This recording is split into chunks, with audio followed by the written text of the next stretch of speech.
Hey guys, Todd here from Off-Road Crusader. We're back out here in the bush. This is a little favourite spot of mine. A number of you will probably recognise it and might have been here before. I really like it. It's changed, not necessarily for the better. Anyway, you've seen the title of this video. It's all about my pop-up fire pit that I've had for nearly 5 years now.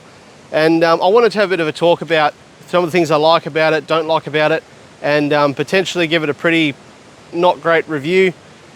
Because we've had some experiences and we've had a lot of highs and lows. So I wanted to talk about one of my probably longest standing piece of camping gear that I own, and why you should or shouldn't buy one. So sit down, grab a cuppa of coldie. We're going to unpack this, make a fire, and do a bit of a Todd reviews on the Fireside Outdoor pop-up fire pit.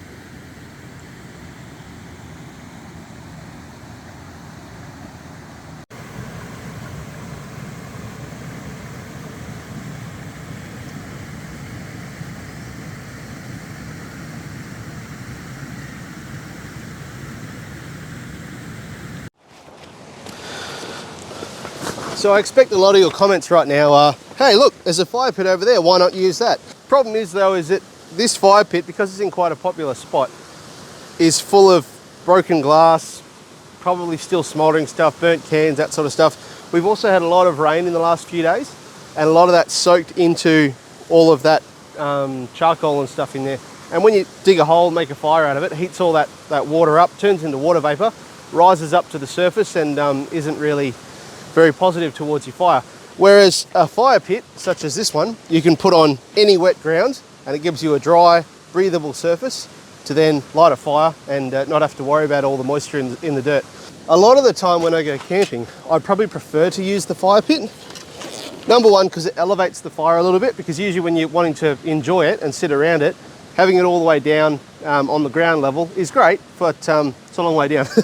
Whereas having it that little bit elevated not only brings the warmth closer to you, but it also, as I said, brings it off the ground, pulls that airflow underneath the fire and up through it, and can really help to have a good fire.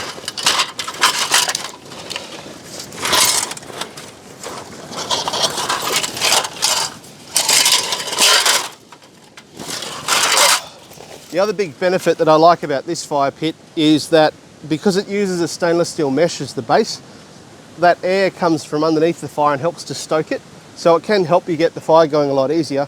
The other thing as well is because you get more oxygen running through it, you get less smoke, and that smoke is usually unburnt wood and water and oils and carbon and that sort of stuff. So having that extra airflow tends to get rid of a lot of that unburnt smoke, the unburnt material, and as such you get less smoke in your fire. So this fire pit first appeared on the channel on a D'Entrecasteaux two-part adventure with the WA Prado team. Again, probably about 4 years ago, I reckon. And yeah, we used it out. It was very wet and rainy, and yeah, it was fantastic, and I really enjoyed it. And I've used it, I use it every winter. I use it probably 10, 15 times each winter as I try and get out camping as much as I can. And it's great because it's nice and big to sit around. So this measures 600 by 600, and it gives you a nice tray to build your fire on. Now it uses stainless steel mesh, and as you can see from this one, which is I bought last year, the stainless steel gets brittle, it corrodes, it stretches, and eventually it snaps and falls apart like this. It's probably my biggest criticism of this fire pit. The mesh breaks down, which I think could be something to design for. I don't know how you do it, but you know, if people are looking for feedback on how to bake better products, this happens once a season. You get through a winter, you do 5, 10, 15 fires with it, and it falls apart, and it's obviously not that great. So I've actually used a bit of wire. This is just some fencing wire, and I run like a cross underneath the mesh, and it just tries to help to support the mesh and stop it from falling through. Unfortunately, it doesn't really do a great job of it. You still get the same result. So I don't know, I'm just going to keep trying and seeing what I can do about it. When these are new, they're fantastic, and I think for the person or the family that doesn't go camping a huge amount or doesn't have really big fires, they're a good idea. But if you're using the fire all the time like I do, especially every winter, we don't really use it in summer obviously because it's Australia and it's summer, so it just gets stinking hot all the time. These have a lot of downsides. Design wise, I think this is fantastic as a fire pit because of that stainless steel mesh, because of the size of it, because it raises the fire up a little bit as well. It's lightweight, it's easy to pack away, it's easy to set up, it's really, really great. But the steel mesh really lets it down. And the thing is, this fire pit is a lot cheaper than other alternatives. So you look at the steel plate ones with those 3mm steel plates, stainless steel ones with a little I think Darchi make one, Drifter, Kings, those little square looking compact things. They're not too bad, but they're really small. And if you've got a family or you want to have some mates around and enjoy a fire, it's tiny and a little bit small for my liking. So that's why I went with this one. This was, when I bought it, again, nearly 5 years ago, was about $100, maybe $110. But the thing, and that's versus the $200, $300, $400 for those bigger name brands, and those other style ones which are smaller. So that was a big draw cut. It's cheap, cool, no worries. It also has spare parts. You can buy any of these parts as a spare part through places like BCF who sell these fire pits. Now this is where it starts to go downhill a little bit, because every year you need to replace this stainless steel mesh. If you go out camping as much as I do, you like to use solid wood, you like to have jarrah on there. The website actually does state you can have up to 50 kilos of firewood on this thing, so you can really load it up and still be within your warranty, I suppose you'd call it, or within the scope of the design. But the problem is all that weight on the stainless steel, it heats up, it stretches, and then it cools, and it gets brittle over time and it fades away. So you can buy meshes, the replacement mesh for this thing, but you're going to be replacing it probably once every 12 months. Try and buy one, sort of end of summer, start of autumn, that sort of thing, so you're ready to go. And each time you buy it, it's $45. So for me, I've bought the actual unit, which is $100. Then every subsequent year, I've had to spend $45 on it. So I think now I'm up to whatever that is, $380 that I've spent on this fire pit. It's not a great thing because the value of this, in my mind, depreciates as a function of time, because I'm constantly spending money on it to maintain it and keep it up to spec. And that lack of durability really lets it down. It really does. I think it's a fantastic fire pit. I think it works really well. And look, if money's no option and you're happy to spend that extra $45 every year, cool, no worries, it's awesome. You could probably look at even doubling up the mesh if you want to really, really save it. Look, the fact that you need to keep putting money into it, it becomes less reliable over time, is a huge downside on my part. So design-wise, this thing's like a 5 out of 5.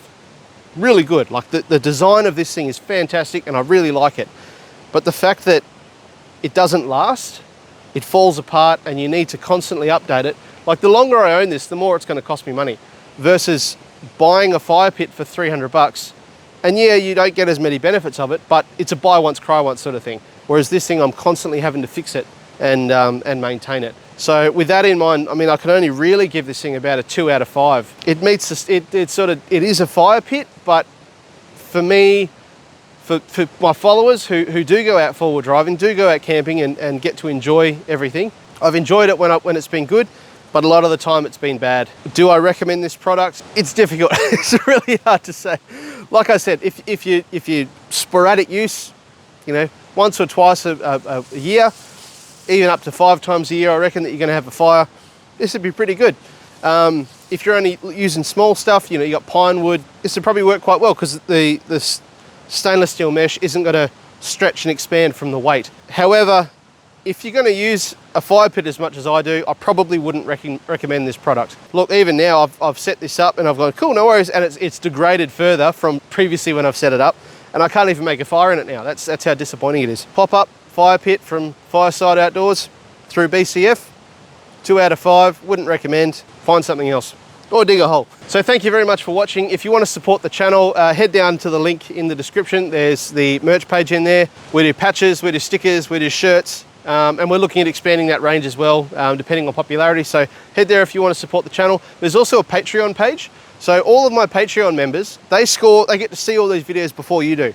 They get first class access, and they also get to be able to chat with me directly about different concept ideas and things that are going on.